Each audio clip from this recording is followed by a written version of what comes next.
Hello friends, welcome to my channel. இன்றைக்கி நம்ம சப்பாத்திக்கு ஒரு சைடிஷ் காலிஃப்ளவர் கிரேவி எப்படி செய்யலாம் பார்க்கலாம் வாங்க. காலிஃப்ளவரை சின்ன சின்னதாக நறுக்கி வச்சுருக்கேன். 2 பல்லாரி வெங்காயத்தை நறுக்கி வச்சுருக்கேன்.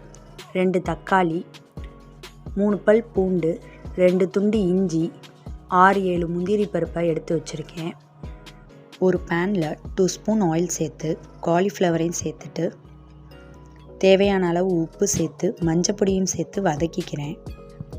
லேசாக வதங்கினோடனே ஒரு பவுலில் ட்ரான்ஸ்ஃபர் பண்ணிக்கிறேன். அதே பேனில் 4 ஸ்பூன் ஆயில் சேர்த்துக்கிறேன். ஆனியன் சேர்த்து வதக்கிக்கிறேன்.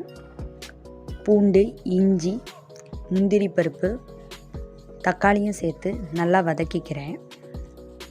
நல்லா வதங்கினோடனே ஆற வச்சு ஃபைன் பேஸ்ட்டாக அரைச்சி எடுத்துக்கிறேன். அதே பேனில் 2 டேபிள் ஸ்பூன் ஆயில் சேர்த்துக்கிறேன். பட்டை, பிரிஞ்சி இலை, சோம்பு, ஏலக்காய் சேர்த்துக்கிறேன். அரைச்ச பேஸ்ட்டையும் சேர்த்துக்கிறேன். 2 ஸ்பூன் மிளகாப்பொடி, 1 ஸ்பூன் மல்லிப்பொடி சேர்த்துக்கிறேன்.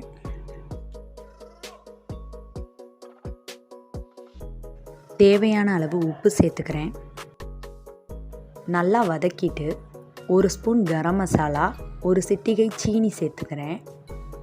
அதோட 1/2 ஸ்பூன் தயிர் சேர்த்துக்கிறேன். மசாலா வாடை போனோடனே காலிஃப்ளவரையும் சேர்த்துக்கிறேன். தேவையான அளவு தண்ணி ஊற்றி மூடி போட்டு வேக வச்சுக்கிறேன். 20 to 25 நிமிஷம் மீடியம் ஃப்ளேமில் வேக வச்சுக்கிறேன். ஃபைனலாக கொத்தமல்லி தூவி இறக்குனா நம்ம சுவையான காலிஃப்ளவர் கிரேவி ரெடி. லைக் பண்ணுங்க, ஷேர் பண்ணுங்க, சப்ஸ்கிரைப் பண்ணுங்க. தேங்க்யூ, பாய் பாய்.